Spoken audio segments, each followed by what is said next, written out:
Hey, everybody. Walter Crosby with Helix Sales Development, your host of Sales and Cigars, the podcast for entrepreneurs where the only smoke we blow is cigar smoke. Today, my guest is my friend and client, Matt Barry.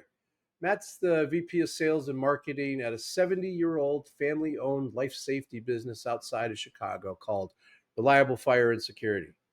We get into two topics. The first one, the need for salespeople to sell internally as well as outside the building, and why that's important. And two, the challenges that Reliable and other manufacturers are facing right now about hiring salespeople and the complexity of their roles, and how not all sales roles are created equal.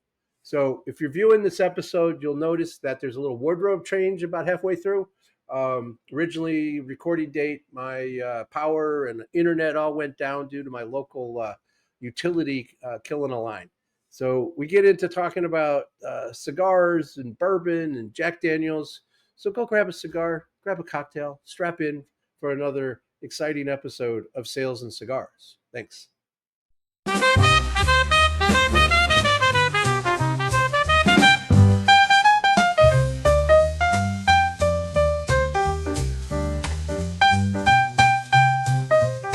So, Matt, welcome to Sales and Cigars. I appreciate you taking a little time out of your busy schedule. Sure. Thanks for having me, Walter. It's good to be here. So, full disclosure, Matt and Reliable are a client of Helix. So, I'm not going to ask them really hard questions. I don't want to make them mad. But we're going to get into some of the issues that VPs of sales have in the life safety suppression business, and then in general. But before we jump into that, Matt, kind of walk us through a little bit about your background. How'd you get to be in where you are right now? What line did you stand in by mistake? Uh, yeah, it's one of those things about be careful what you volunteer for. You may end up in a big chair. Yeah, Um, my career started in sales. I had spent my first 10 years out of college as a sales rep for a specialty steel manufacturer out of Pennsylvania, calling on OEMs, machine shops, a whole variety of different players. Different industries, automotive, marine, aerospace, pretty varied, fun job, you know, big stuff, big projects. travel. Uh, Yeah, mostly throughout the Midwest. We had some specialty customers, take us back we'd have to go back to the mill in Pennsylvania or one of our facilities in San Diego, but most of my customers were throughout the Midwest, Wisconsin, Illinois. So it was pretty local. Loved the job. Um, got to a point where I had to face the reality of potentially moving to Reading, Pennsylvania, and that just wasn't going to happen. Um, I don't mind small towns. That's a whole different level of small. So I Very, had, in a very specific small town too, right? yeah, s- uh, small and very conservative. Not a place I wanted to be. Hmm. Okay.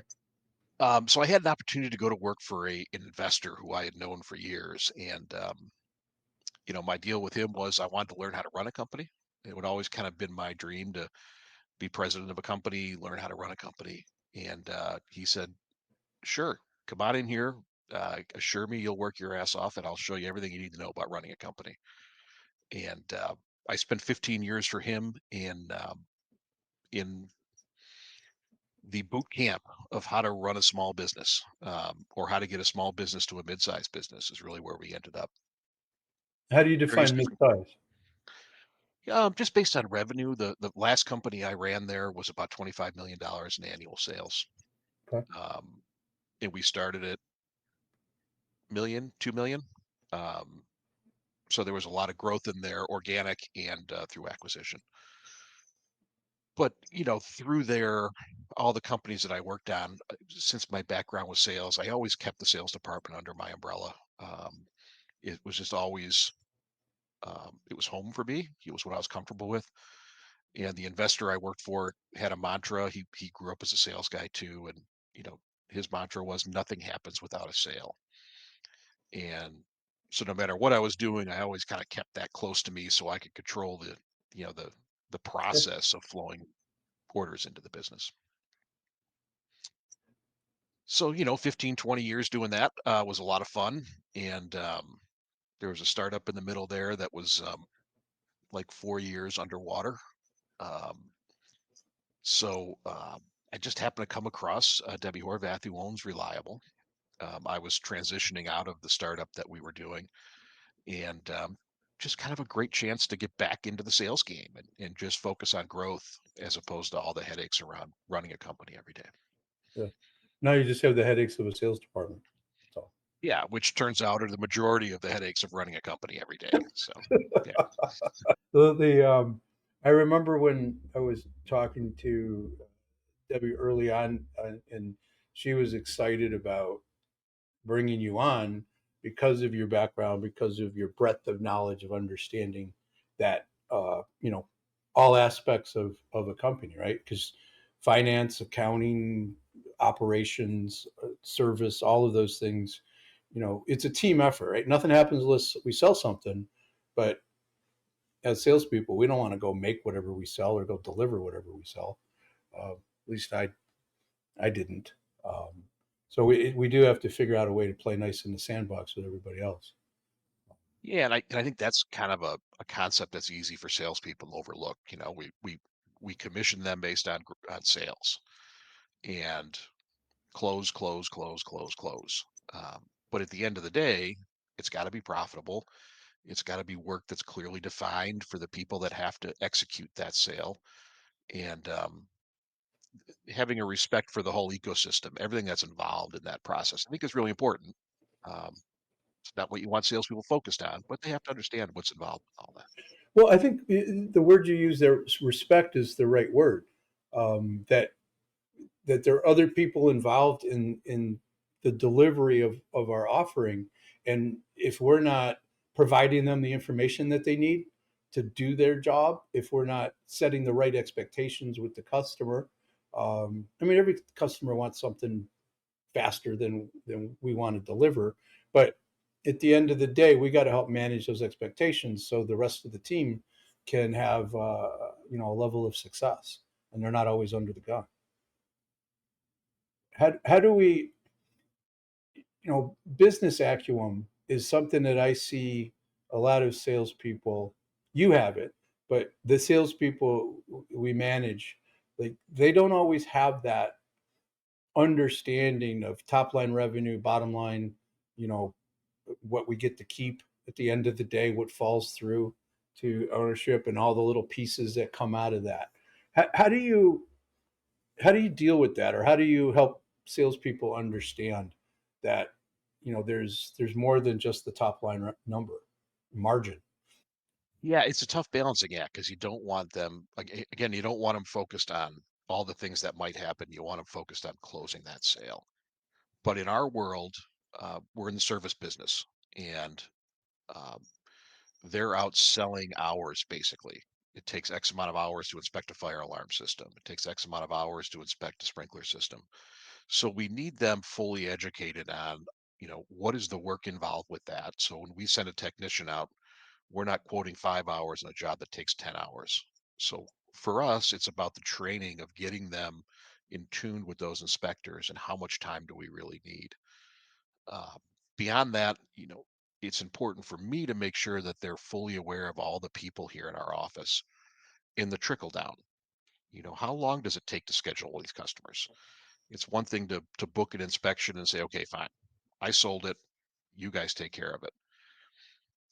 But if they're communicating with that customer and they're making it quicker for the scheduling department to do it, it's going to close faster. They're going to get paid faster. So to have them kind of integrated into that process and understanding what's going on in the office, I think is really critical. And managing that process again so that they stay focused on creating the opportunities and closing the business. But they do have to have that, so it's a combination of respect and understanding, respect and knowledge of what needs to occur after the sale, and making sure that um, we're not shortchanging the rest of the company. Yeah, and I like the respected knowledge part because we don't want them involved. We want them to be able to book that sale and move on to the next one, keep moving. As long as they know the people here in the office, are working as hard as they did to get the job, to get it scheduled and get it booked and get it done, then there's kind of a mutual respect there and a cooperation that makes sure we get these things done on time. Yeah, when I worked at a fire alarm company, I made friends with the person who wrote the commission checks, made sure that those got it. Like I always wanted her to be my pal. Um, but the other person was who was running the service department.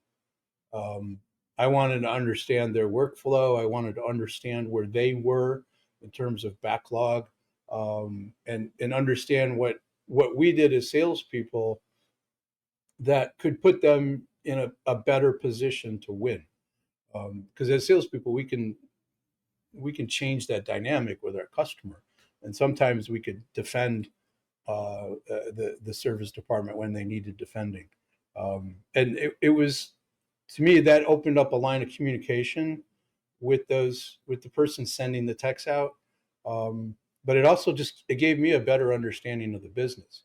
Do you find that a natural thing by salespeople, or is that something you got to coach them up to realize that they're not alone in this?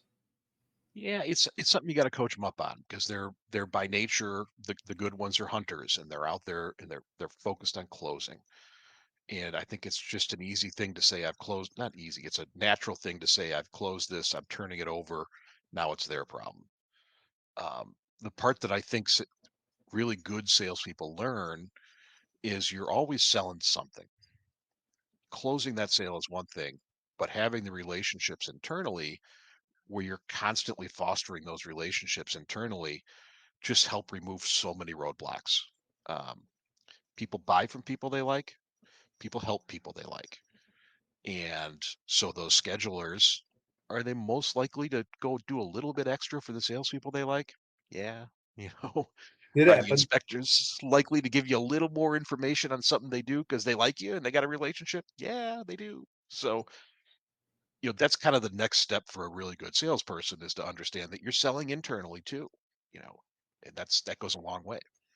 And it's not a natural thing because when I managed a team in that same organization, it's like you're pissing off Mary, right? And Mary was the one who controlled where the people went, and you don't want to make her mad, right? You don't want to make her life more difficult, and it's not about being gratuitous. It's just about, hey, Mary, where are you at?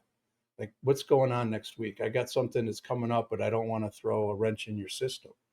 And it was amazing if you just opened up that line of communication and showed you cared, that somehow things could get worked out. And that you weren't always moved to the front of the line, you weren't always getting everything you want, but you at least had the communication to deal with your customer in a way that was productive. I want to kind of wrap this idea of that salespeople need to sell outside the building and inside the building, and that as a VP of sales, how do we get them to realize that we got to make our internal folks our friends, right? How do we get them to really realize that they're selling every day inside the building as well as outside the building? Yeah, it's one of those real challenges, and I depending on how much made it through the cut last time, one of the challenges there really is that salespeople are used to seeing success by getting an order. They got a tangible proof that they've accomplished their goal.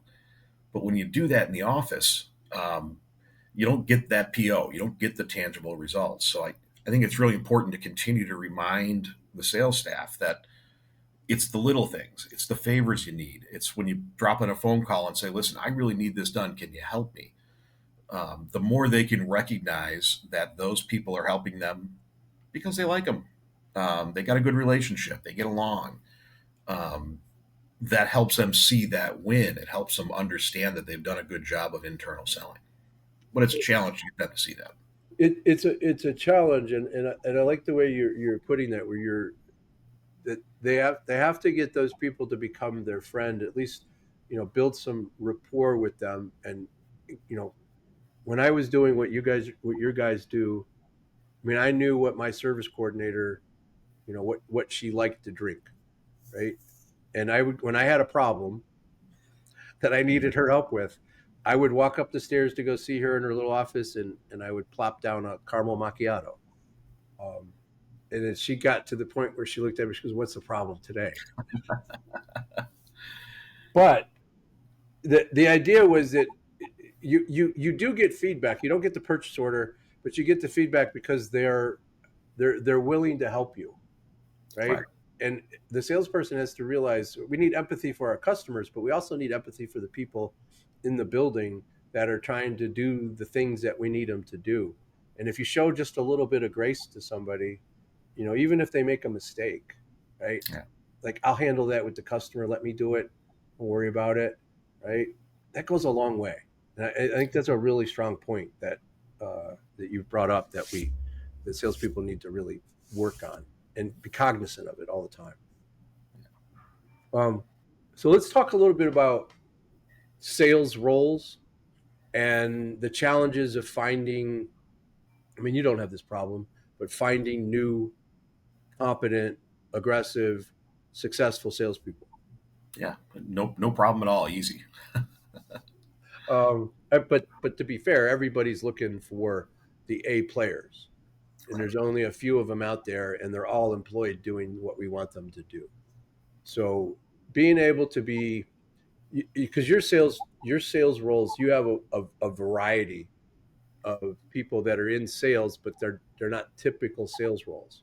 So why don't we kind of talk a little bit about that, about the differences? So we've really got kind of four sections that if you looked at our sales staff, they would divide into. There's a customer support / inside sales role. That's sort of critical for us. We have pure business development people that work on our inspection service side of our business. And then we have installation people that focus on fire alarm installations and suppression system installations. And the fourth bucket would be our security sales division. So you got four different categories. The inside salespeople, we've got 10,000 customers. Our salespeople don't get assigned accounts. When we bring in an inspection customer, after the first year, it turns into a house account. So those inside salespeople have a big role for us. They have to negotiate renewals. They have to try to expand our presence with those customers if we can. But it's inside sales. They're not hunting. They're not looking for new business. The really critical one for us are those hunters. Yeah. The new business development people on the service end of our business. Depending on the month, we're 75-80% service work. So growing that part of our business is critical. But it's a tough job. It's all business development. You got to go out and find it. You got to grind away at it. And it's the hardest job to fill right now. And you don't have any competition there in Chicago area, right? That's pretty simple. You're the only game in town. Yeah, other than 5 or 6 other people that are incredibly aggressive price wise, and a pain in our ass generally. Yeah, but when somebody's winning business for price, they're going to lose business on price. And your go-to-market strategy, is a little bit more complicated than what I'm going to say, but you're selling value. You're selling something that has to be done, that is looked at as a commodity, and there's a lot of people that are listening, their business is viewed as a commodity. So you got to get them to realize that we know it's a commodity. We know that this is something that you have to do. So, like, why work with reliable, right? That's what those hunters are trying to ascertain. And it's a very small reason why somebody's willing to, but they've been pissed off at somebody, that customer. They've experienced something that you guys can latch onto, and because you're selling the value, you're selling the service that you've done, you've got history, experience, you got competency, you're taking away their problems. Yeah, that's the angle we really like our staff to focus on. Is there's a value to working with a 70-year-old company that's been sort of a pioneer in this industry and is still family owned and focused on the mission of the company. we got to make money like everybody else, but we're not here to cut corners. We're not here to just get by and get in and out of the building as quick as we can. So we're not going to be the low guy. And if our salespeople are comfortable just telling their customers that sure, you want somebody who's $100 less than me, they're out there, they're everywhere. But are they going to stay on top of your inspection? Are they going to be here when you need them? If something goes wrong and you have to get somebody out here, are they going to be available? All those types of things that we pride ourselves on offering our customers and actually doing, not just offering. Those are the things you got to focus on. Yeah, I remember talking to one of your salespeople a few months ago, and I'm like, you just tell them, we're not going to be the cheapest game in town. Probably won't be the most expensive, but. And he's like, well, what am I supposed to say when they say I can get it cheaper down the street? Like, Sure. Why are we talking? Right? There's something's going on, and then you just get that customer to tell you what they've experienced, and then whatever they tell you that the problem was, that becomes the reason they're willing to pay for value. Yeah, I think if you're a salesperson and that's the objection you get, I can get it cheaper somewhere else. If you're going to buy into that and automatically just say, I got to cut my price, well, you're not in sales. Hmm. You're just out there taking orders where you can get them. Yeah. The whole key to successfully selling is being able to change a customer's behavior based on the value proposition you bring them. And that's why the best salespeople get paid a lot of money, because they're good at it. They earn it though, right? I mean, that's the thing. I mean, one of your sales guys busts his butt. He does all kinds of things at odd hours on weekends, but he earns it. He does well, and it's being able to support those guys. Everybody thinks that salespeople are out there, socializing, playing golf, and screwing around. But at the end of the day, they're out there having difficult conversations with their customers to help them see there's value. We're trying to help them, right? And if we're not having fun doing that, then we're doing it wrong. Yeah, it's too hard of a job that if you're not having fun with it and you don't enjoy it, you better love it, because it's a hard job. And I especially with what you guys sell, it's a service, and you can't just say, we never miss the service call, we're perfect. Nobody's going to believe that. Yeah. But you have one big advantage in that 70 years or 75 years? Just 70 last month. Okay. Like you that can be a line that they use, right? We're not perfect. We do make mistakes. Judge us on how we make a mistake, not the fact that we made the mistake. How do we handle it? But also, like, hey, we've been around 70 years. I mean, what does that mean to you? Right? And throw it back at the customer, and without telling them that we're doing A, B, and C. It's like, how many 70-year-old companies do you know in this marketplace, or in any place? Yeah. Really? Yeah, especially in sort of a niche industry like this that changes fast, and it's a testament to hard work and dedication, and yeah, it's not the norm, that's for sure. Yeah. All right. So speaking of fun and hard work, let's talk about.